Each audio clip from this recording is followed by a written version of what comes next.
This is Why Small Business Matters from Northumbria University, supporting small businesses with the Help to Grow management programme. Hello and welcome to this episode of Why Small Business Matters. My name's Matt Sutherland, and in today's episode we discuss mental health in business and explore the impact that COVID-19 has had on staff wellbeing. Surely, as a nation, if we help business owners with their mental well-being and their mindset, we'll have an even more successful economy. That was the voice of Natasha McDonough, founder and CEO of MMC, a research and marketing firm based here in Sunderland. With a marketing career spanning 25 years, she's a go-getter, securing chances to work closely with top entrepreneurs, including Seth Godin of Yahoo, as well as the founders of Staples and Office Depot. More recently, Natasha has established a reputation for being passionate about helping business owners address concerns around their own mental health, work that is underpinned by an annual survey targeting business owners to open up about their own mental health. Work that, of course, doesn't go unnoticed, securing silver in the 2022 Best Britain Women's Awards. It's absolutely lovely to see you, Natasha, and thank you for joining us today. Now, I know you're the type of person who likes to roll up their sleeves and get stuck in. Natasha, tell me about your business, MMC. So MMC, we're MMC Research and Marketing, and we provide insights and research into what organisations, what their customers think, what their stakeholders think, what their competitors think of them. And we get those insights and we produce reports for companies to understand what people think of them. And then we can help them break through barriers, communicate, do their marketing better, because we'll help them understand the insights. Natasha, businesses today are bracing themselves for huge change and potentially fairly significant business challenges. What advice would you have for small businesses today to prepare themselves for the upcoming business landscape? Yeah, that's a great question. I would definitely recommend, if where possible, is not to put all your eggs in one basket.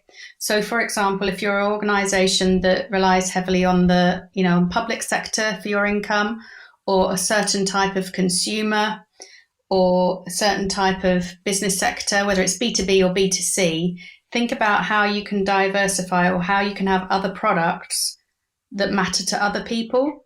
Because if one of those struggles drastically, then you'll struggle drastically. So I think the thing that I've learned over the years, and by speaking to other business owners, actually those who have their risks spread out over lots of different sectors or customer types, the more resilient they can be. I think my other advice, and I would imagine most small businesses do this anyway, but if there are kind of startups out there, is know your numbers. And you have a lot of business owners, including myself over the years, who've said, numbers aren't my strength, but you have to make them your strength. You have to learn how to put the figures in place. It might take you longer, but I think that's the most important thing. And always have, spreadsheets that take you to at least another 12 months in advance, so you can always see what your runway of cash, etc. is. Natasha has a seriously impressive CV, spending time abroad and driving businesses forward in Australia, the US and in England. How did it all start? Well, I left school with a handful of GCSEs, and I actually had to move out when I was 17. So I didn't get the chance to go through the usual traditional kind of, A-levels, university route. And I actually just got stuck straight into work. And I was quite lucky in that I found my way into a publishing house as an assistant.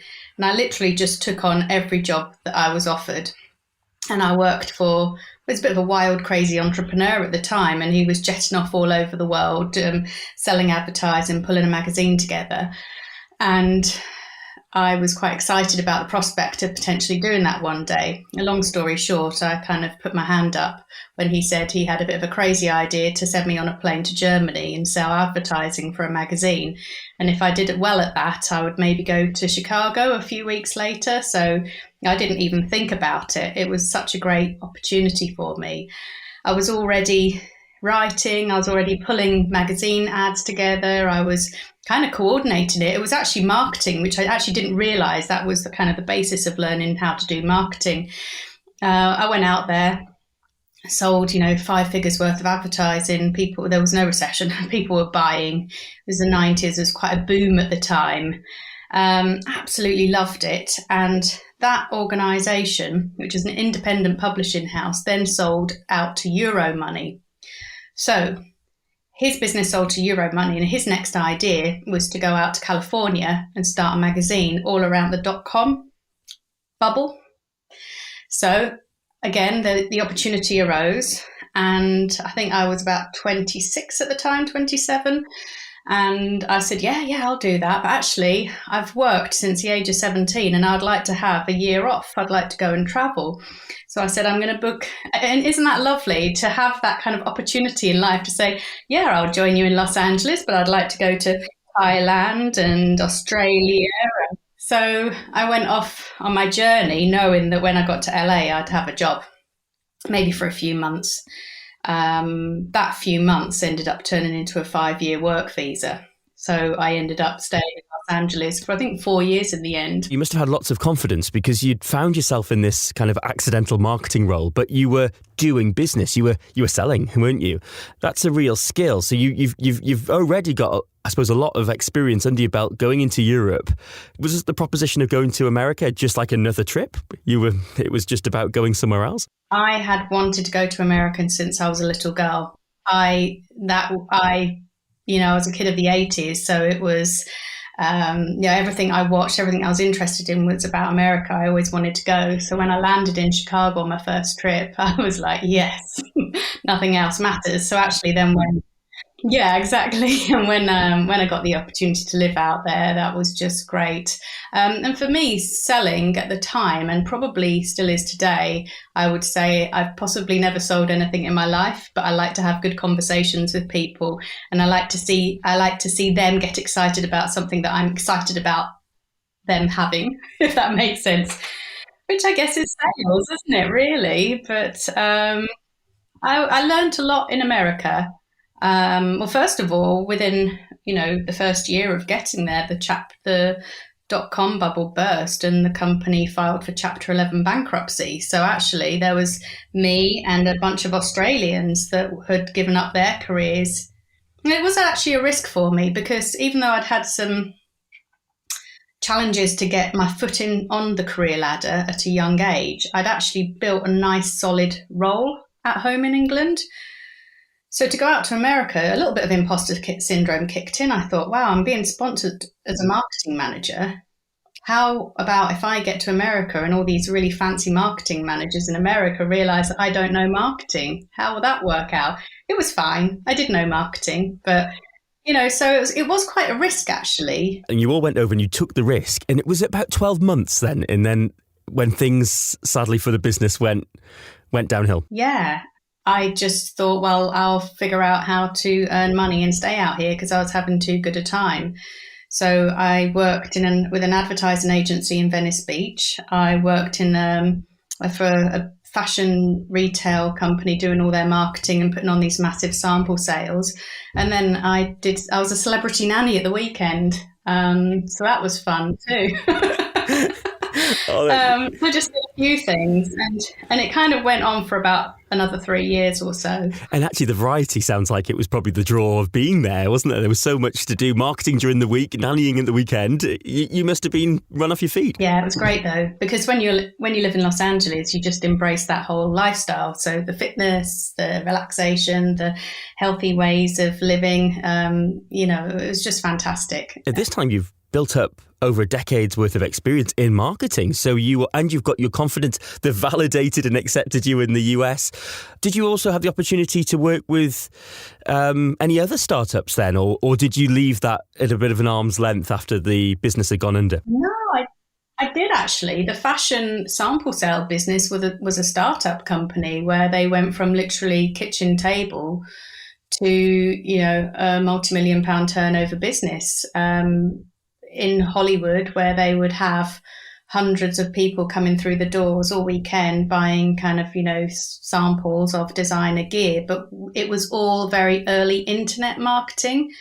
So email marketing at the time was pretty modern and revolutionary. There was no social media. So it was all about campaigns. It was all about getting lists, getting people to sign up to lists, doing kind of A/B split testing, that kind of stuff. So it was all basically what I'd learned in England, doing brochure, selling advertising via brochures, using different lists and different messages for different people. And that's what's so fascinating about marketing today. When you see it on social media, it's all going back to that basic split testing, right message to the right audience in the right way. It is. And what I think is inspiring, though, about your story is that you were doing it and you were very much in the fast lane, because you had gone from, you were a partner who was working on the kitchen table to now a multi-dollar business, $1 million business.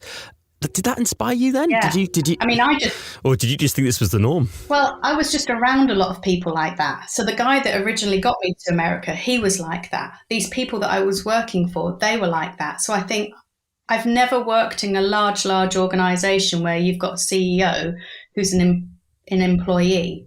I've only ever worked for entrepreneurs.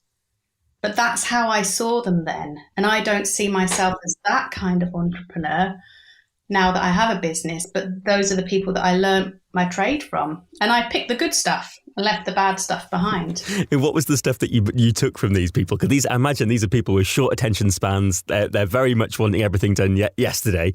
What were some of the sort of nuggets of information that you took from these people though, when you were working for them? To think bigger, to see long-term value in an idea.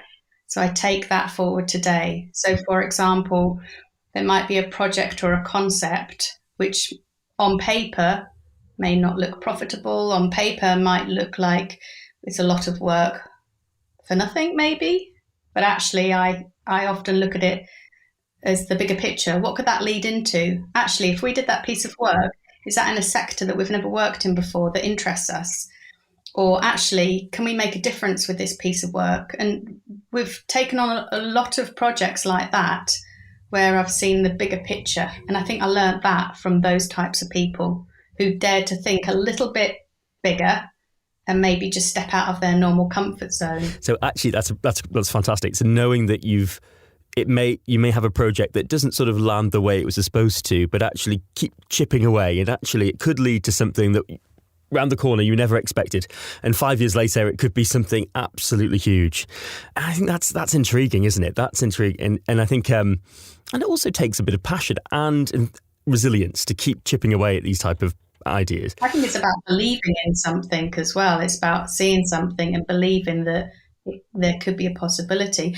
And I learned things from working for those types of people where I thought, wow, I would never either treat someone like that, or I'd never have a little tantrum about something in the workplace. And, you know, working in the 90s was really different. The early 90s, and that was really different because there were, you know, people could get away with stuff that they would just not get away with now. And so, you know, hopefully I'm a more empathetic leader as a result of working for some real tyrants who, some of them were fun and fab and great, you know, party hosts, but actually in reality. But I think the thing I noticed about myself, and still am today to some extent, is always been a bit of a people pleaser. So I would let a lot of that behavior go over my head because I wanted to do a good job. So, you know, it's quite interesting how those types of people can form you later in life. Some of the lessons that you've learned from these people that you actually think, actually, I probably wouldn't want to do that or take that away from you, is probably how they deal with people and their employees. And that's something that we'll talk about shortly, but that's something that you're very keen on in your world, aren't you? Yeah. In your work. So the variety is huge. You're in LA. You've got a visa for 5 years. Is that right? What happens? When 9/11 happened, things were quite different for a while. I felt quite unsettled, but then kind of carried on for another year or so, I think. I came back to England, and I probably had about a year left or so on my visa, and I came back to England for a wedding and met my husband today. And I thought, well, actually, when I was around all my family and friends in England, I started to realise what I was missing, and I loved being back in London and the kind of Britishness, because actually when I was abroad for that amount of time, I never came home. I did dial-up emails. I spoke to people. So I was away for a long time. And because I was in Los Angeles, I had lots of visitors. So I had some family and friends. Everybody wants to come and stay with you. It was fantastic. So I didn't really need to go home. And when I came home, and I felt like I belonged, and I felt like maybe it was time to come home.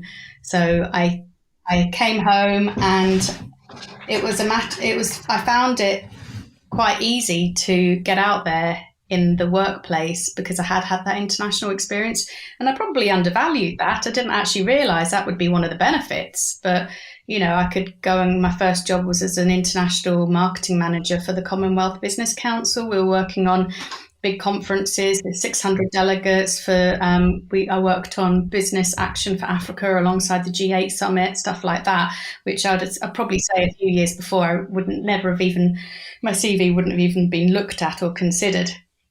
So I went back into London and absorbed the whole kind of London environment. I worked on some public policy conferences for a number of years.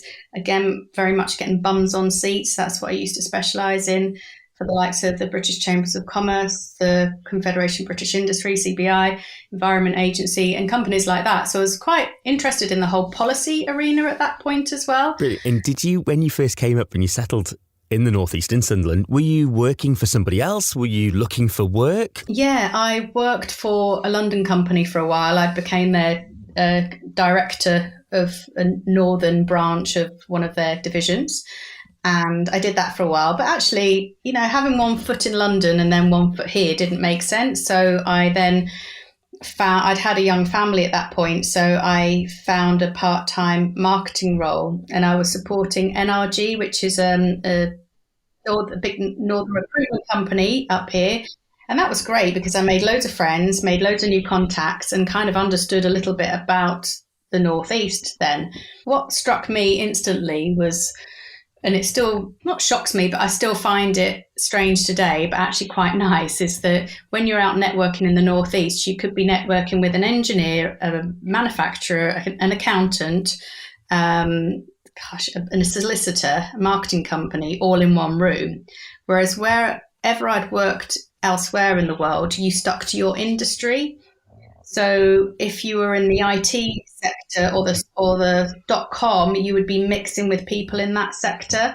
If you worked in stationery or office supplies, which I did for a while, everyone you'd speak to was in that sector. The Northeast was quite unique to me because I'm mixing with people from across sectors. That's really interesting because when you talked about all the work that you had in LA and how you were working one place during the week and somewhere else at the weekend, so you had that variety, but you also had different silo groups then. They weren't interacting with each other. You just had different pockets of networks. You came back to the Northeast. You're now working and supporting Northern Recruitment Group, and you are starting to develop your local network in the Northeast, but meeting lots of people from different industries probably for the first time, even though you are really well networked. Yeah, it's I like it still to this day though.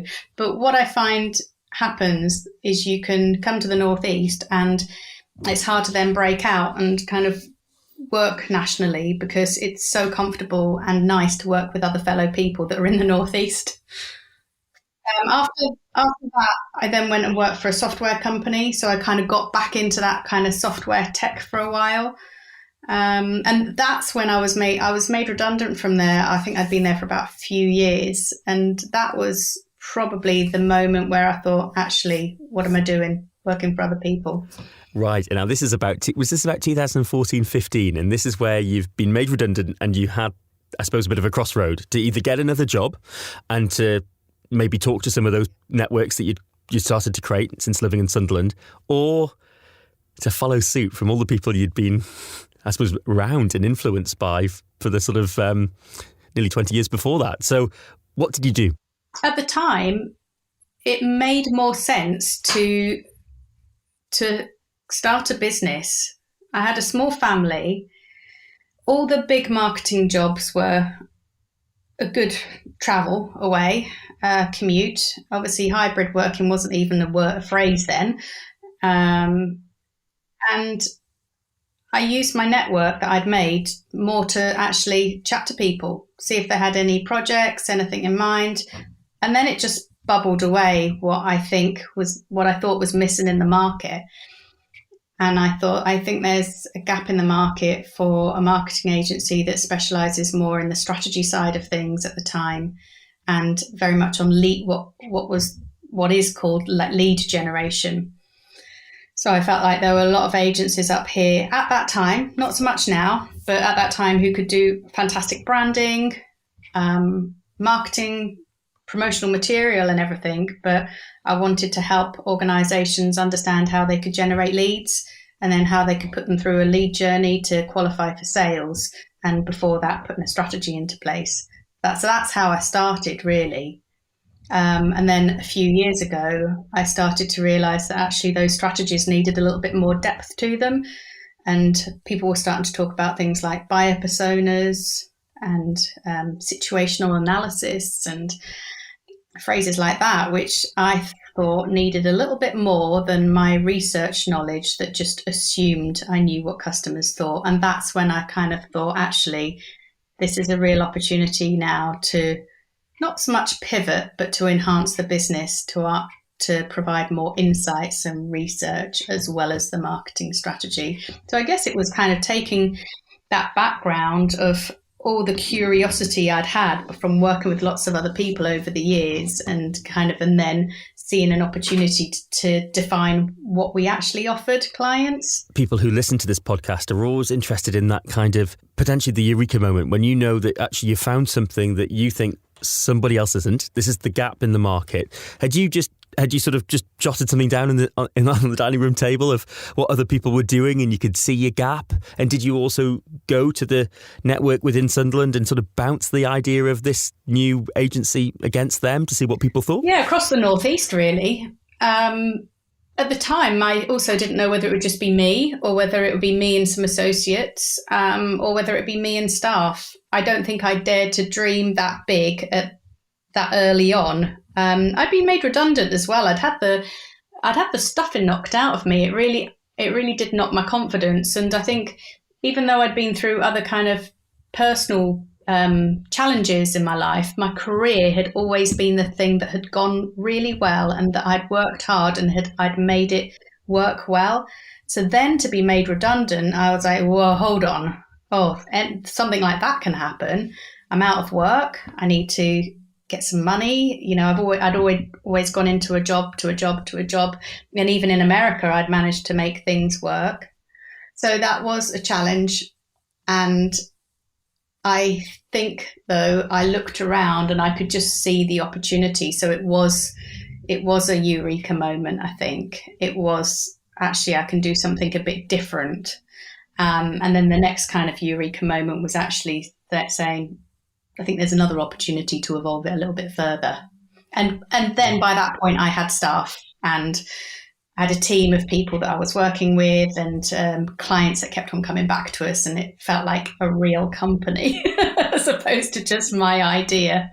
And actually hiring people that could do things that I couldn't do as well, which is part of the fun, I think, about having a business.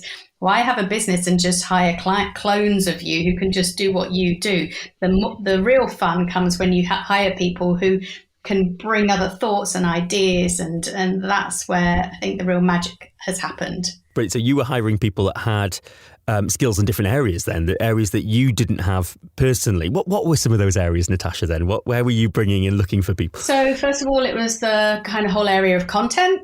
Yes, I can write and everything else, but I didn't want to be sitting writing. I didn't want to be doing that day in, day out. And I knew that there were much better content writers out there. So that was an area, because that enabled me to scale up and take on more clients who needed that kind of help. And then it was more about the research and insights, because it is a skill set. And with all best intentions as a marketing person, I often look at things with an assumption of what I want out of the data, because I might have an idea of a campaign. And if I ask questions in that way, I'll get that data. So, it's taken me a few years to actually do research with a very independent way of looking at things. So that, again, that was kind of a skill that I brought in.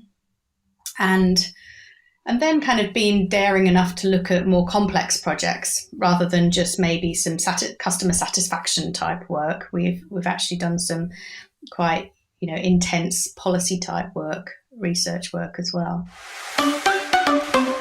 You're listening to Why Small Business Matters. Find out how Northumbria University can help your business thrive through the Help to Grow management program, delivered by leading small business and enterprise experts from Northumbria University, with the support of leading figures from industry and experienced entrepreneurs. The program supports senior managers of small and medium-sized businesses to boost their business's performance, resilience, and long-term growth. The 12-week program is 90% funded by the government, and the fee payable by participants is £750, and has been designed to allow participants to complete it alongside full-time work. The in-depth, high-quality curriculum supports you to build your capabilities in leadership, innovation, digital adoption, employee engagement, marketing, responsible business, and financial management.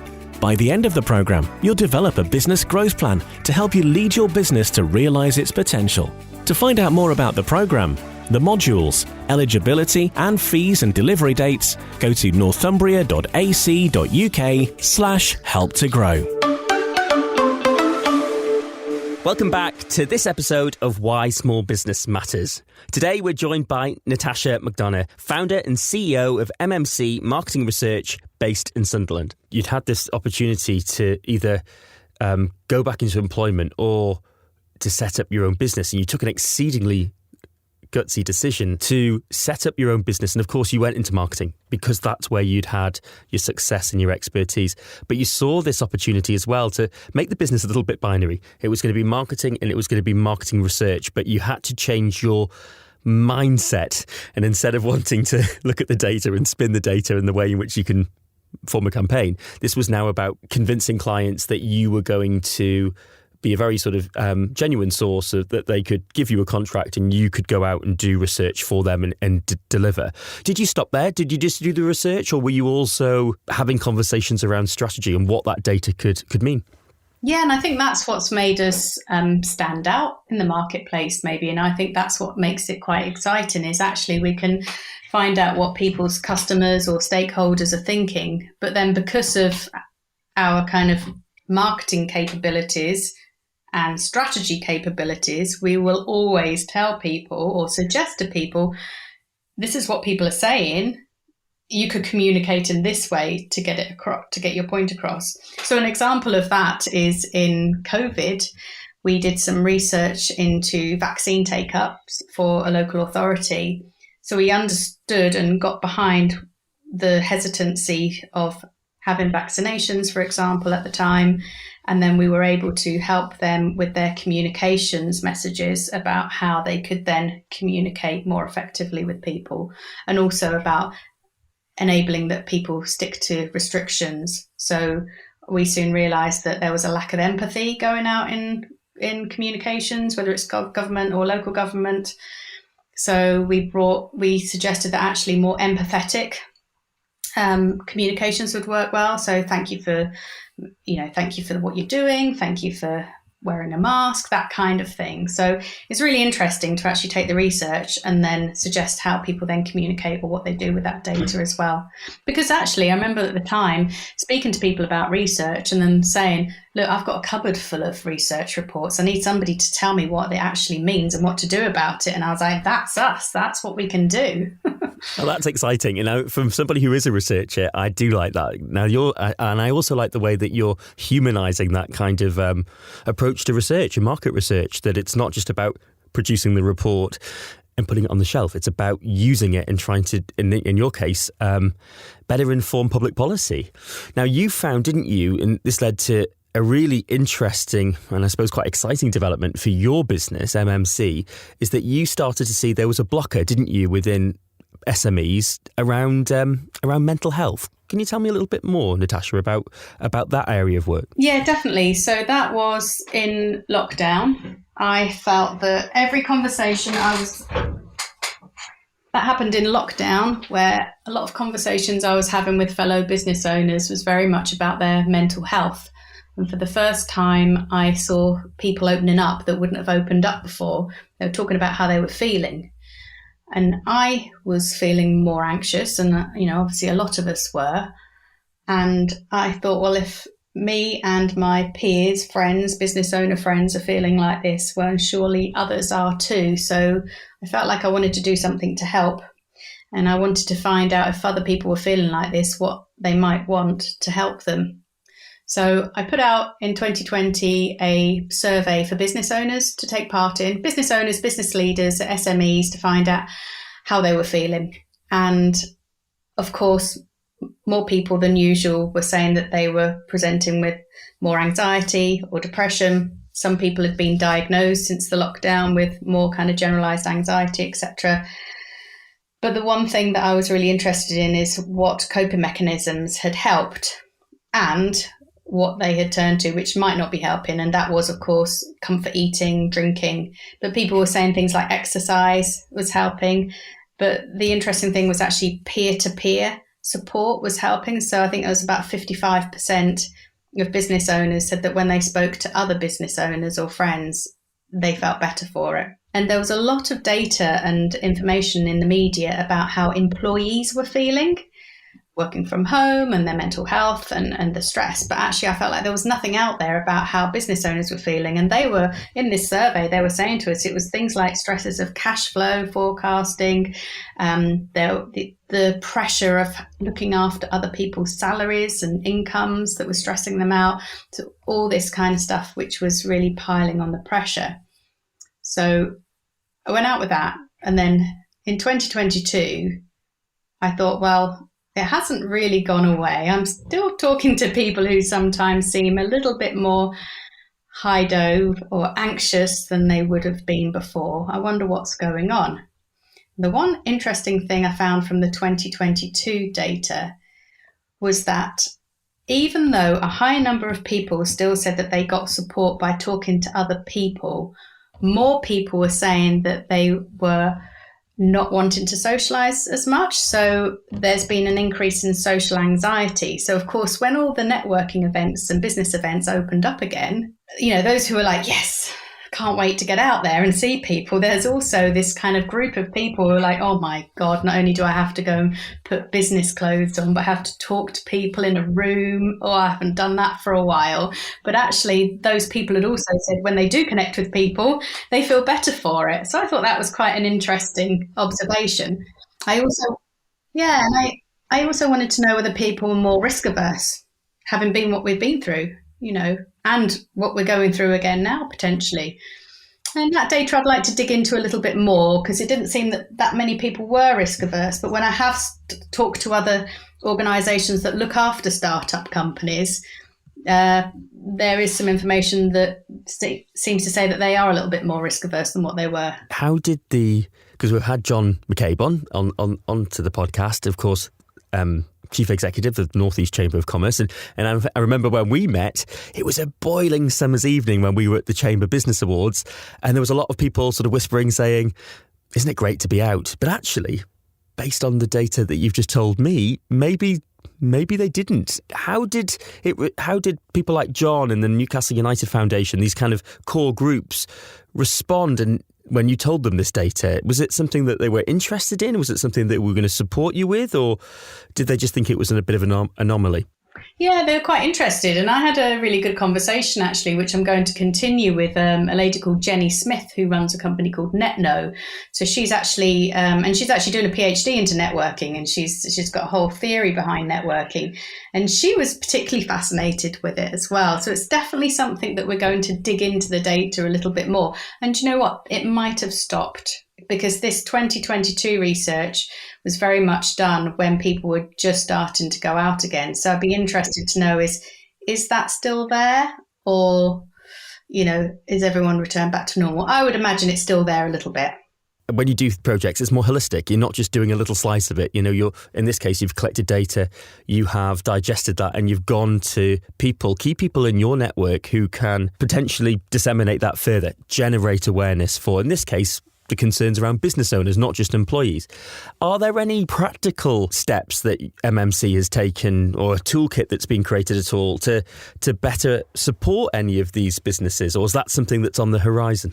No, we did create a toolkit actually to point people in the directions of different things that could help with some of the issues that were raised. But I think the next phase for me, which I would love to do more of, and I am having conversations where I can, is speaking to business support providers. So, for example, over the last few years, there's been pots of ERDF money that have helped organisations scale up their businesses. So you go on a course and you can learn how to do cash flow, P&Ls, you can learn how to do marketing, you can even learn how to market your business on TikTok. You can do a business model canvas, you can do all this fun stuff, but I don't see enough courses about building resilience, working on your confidence levels, dealing with anxiety and running a business or anything like that. And for me, it seems like such an obvious thing that if you've got a group of business owners and some of them have anxiety or depression or fear or whatever it is about kind of taking it to the next level, if you work on those areas, surely that's going to remove barriers to growth. Surely if we help business owners in their heads, it will help them. And you look at on business owners' bookshelves, they don't have books up there necessarily about getting the numbers right. They'll have things like Brené Brown, Dare to Lead, or Simon Sinek's Find Your Why, Leaders Eat Last, or whatever, to actually say, this is how to be an effective leader. And a lot of that is in the kind of the mental mindset. So surely as a nation, if we help business owners with their mental well-being and their mindset, we'll have an even more succcessful economy, I think. Anyway. No, I thoroughly agree. And this podcast is delivered and funded by the Help to Grow Management Programme, delivered by Northumbria University, which is at its core around business resilience. And I think that is something which I think you're touching on. Natasha, the title of the podcast is Why Small Business Matters. And I was going to ask you that a little bit earlier on, what your interpretation of that phrase is, because you've worked for so many businesses and many of them, as you say, have been small. But in your opinion, why do small business matter? I think that small businesses matter because the power of many small businesses is huge. And through collaborating with others, it makes it more exciting. It puts more into the economy. I think it spreads the risk, spreads the load further. I think why small business matters is also around flexibility and organisations that can actually be quite family-centred as well. So really getting to know your employees or your team members and their extended families and everything else. So you actually, I think there's family businesses are great to work with and for as well. And many of those start as small businesses. So I think there's a lot to be said for small businesses. I don't ever feel like, oh, I'm too small. In fact, it's taken me 7 years to be proud of being a small business and not having had to go through that massive scale-up piece to have lots of heads to feel like a significant business, because I know that the work we're doing is looking after other people, other suppliers, members of the team, associates that we work with day to day. So, a small business can be quite powerful in its own way.